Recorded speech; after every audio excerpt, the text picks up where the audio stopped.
Welcome to the Murphy, Sam, and Jodi After the Show podcast, where we hang out a little longer, and it gives us an opportunity to catch up on some things with you that we didn't get to do during the show. Yeah, your comments and emails and questions and suggestions. So let's go straight to our Instagram and Facebook page right now with alcohol and the sun not mixing, because it doesn't. Not only will you dehydrate quickly, you will fall asleep and burn, because when you drink too much, you get more lackadaisical about the sun and you burn, and it feels bad. Kimberly, and we had asked, have you ever had too much fun in the sun? Kimberly said, no alcohol. It wasn't alcohol, but when I was 14 at the time, we went canoeing with a group of kids from church, and my sister and I ended up with second-degree sunburns. I've been there. Eyes swollen, and we ended up in the ER. But it was still one of the best times I had growing up with friends when I was a kid. That must have been a really good time. If you ended up in the emergency room and you still said it was a great time, Kimberly. Yeah, no kidding.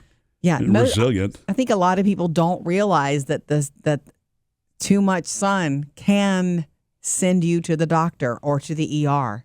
Yeah, you can be swollen. And it hurts for days, and it can tingle. Yeah, and trying to sleep with a sunburn, forget it. Yeah. So painful. So painful. So, take care of yourself this summer. Thank you for that, Kimberly.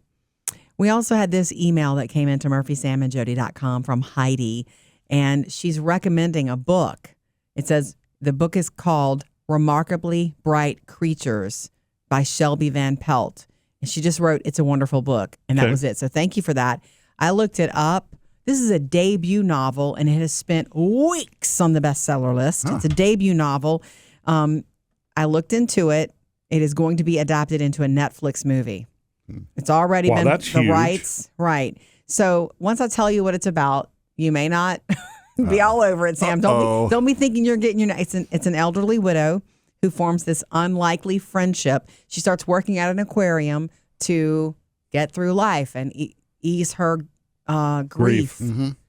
And she forms this friendship with an octopus there at the aquarium. That's all I know. But apparently it's such a moving and touching and beautiful book. Everybody loves it. Bestseller list. And Sally Field will be playing her in a movie for Netflix. You know what? And I can actually see it right now, because I'm a softie when it comes to those kinds of stories anyway. I can see myself crying about an octopus. And it's not about the octopus. Well, no, it's the relationship. You're a softie about octopus stories? Well, no, just the thing is, if she's attached to the octopus, that something's probably going to be bad, and I haven't read the book. I don't know. I don't know if anything's going to be bad. I hope not, but, that's the kind of thing. I don't know if it's going to be bad. Those are the heartbreaking movies, You bond with the octopus, and then all of a sudden... Can you please stop saying it that way? What? It's octopus. That's how it's said. Okay, anyway. Well, now that we know how it ends. Yeah. You don't know how it ends. I don't know. It just sounds like that's the way I write it. It's obviously about grief, but there's some sort of mystery involved in it, too. Okay. That's another reason. How did the octopus die? No. Anyway, I want to say... wait. Is the octopus her husband reincarnated? I don't know. I've not read the book yet, but I might. I love a good book. I just finished Dream State, which is also a highly recommended book. And it was about marriage. It was sort of tough at times. Well, I know we were joking about that book, but for somebody to be a first-time author on the bestsellers list, to be able to bust through... There's several of those that jump out at me. There's so much competition out there now.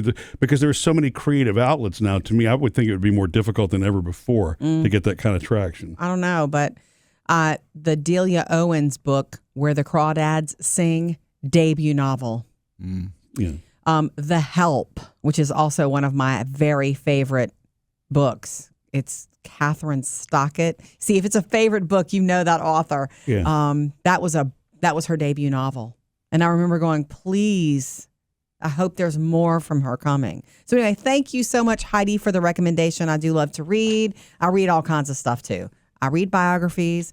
I read junk. When I say that, I mean trash. But I also read good novels, too. I just mostly read fiction. So thank you for that. We have some other comments and stuff rolling in. Yes, I got a comment from Stephanie here about sleep. We talked about sleep a lot this week. She says, you can stop the mighty brain from racing when it's bedtime, like meditation, clear your thoughts, Repeat clear mind if necessary. Breathe deep, relax, have a routine and a specific bedtime and nighty-night.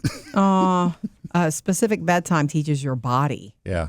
It's you end up training your body to help you sleep and wake. Yeah. Stacy also has one for sleep. I have awful insomnia, even with medicine. I try to concentrate on my breathing and only my breathing to keep all the mess from the day from entering my mind. Smart. It helps me some nights. I may need to try the Ambien and margarita method. Ha. Oh, she's joking. Yes, right. Yeah, I'm scared of Ambien. I've heard stories about Ambien making you hallucinate. I'm scared of it. Not being able to go to sleep, and there are a lot of people that have insomnia. It's just frustrating. Night after night after night that's kind of what you're experiencing. The focusing on the breathing is a good idea. That's probably why you and I do well to sleep with rain sounds. Once you have one thing that you're focused on, and everything else gets shut out, your mind just starts to let go. But I'm guilty of trying to catch up on things like email and stuff like that before going to bed, and that's not very smart. There are either. a lot of nights where I'm getting in that cozy spot. I know I'm about to drift off, or I just have already been drifting, and I turn over, and you're there with looking at I can see your screen lit up, and I hate that for you, but you are to me, I want to go, you put that down, but you are choosing to do it, and I don't want to interrupt you. Yeah, you're a big boy. I know. Yes, exactly. You want to know, and not that I'm Mr. Meditation, obviously, but a meditation thing that I read about, and I've tried it a few times, and it works. It involves the breathing, but in order to get everything else out of your head, when you breathe in, count 1, you breathe out 2. Yes. Breathe in 3, or you just repeat 1 and 2, whatever. But because you're concentrating on remembering to do that, all the other stuff is gone. It goes away because your brain can only really focus on one thing at a time. And I've tried that, and it actually works. That's fantastic. Yeah, it does.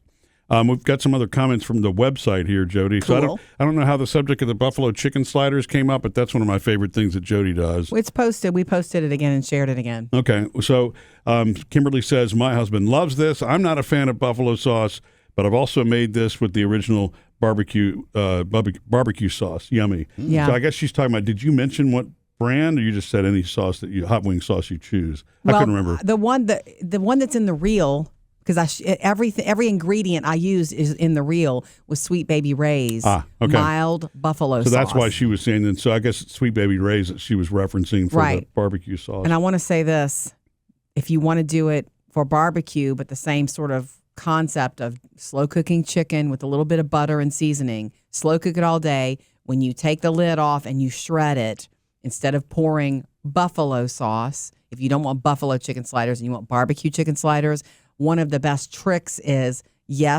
barbecue sauce, but also Italian dressing. It just gives it it's saucier, and it's even more flavorful, if you can believe it. Yeah. I like the barbecue chicken sliders better. The rest of the family, including Murphy, I love the buffalo. They like the better. buffalo. Yeah. And you kind of have to pick and choose which Italian dressing works the best also, because different Italian dressings have different, punch to them. Well, that must be the question that Linda was asking that you answered just now. She says, I'm definitely going to try this, meaning the buffalo chicken sliders recipe. She said, what kind of sauce did you add at the end? So is that what you were doing on the reel? Ray's, on the reel. Sweet Baby Ray's buffalo chicken sauce. And I buy mild because you don't like it too hot, Murph. No, I don't. But you know what? The other thing, putting the ranch on that makes cools it. It does cool it. That's a great offset. Yeah. It is. Someone also had asked, I think, on the reel, what was that I was putting on top of the chicken? It's butter pats.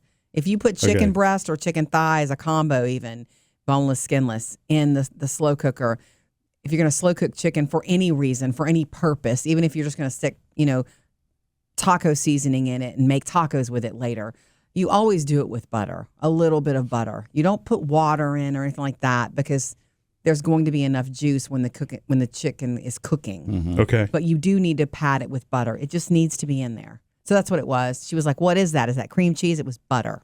Okay. Cool. So, well, thank you. Reach out to us anytime. We're easy to find on every social, basically.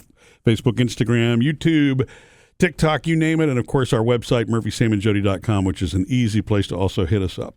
Missed any part of the show? Get it all on the Murphy, Sam, and Jodi podcast.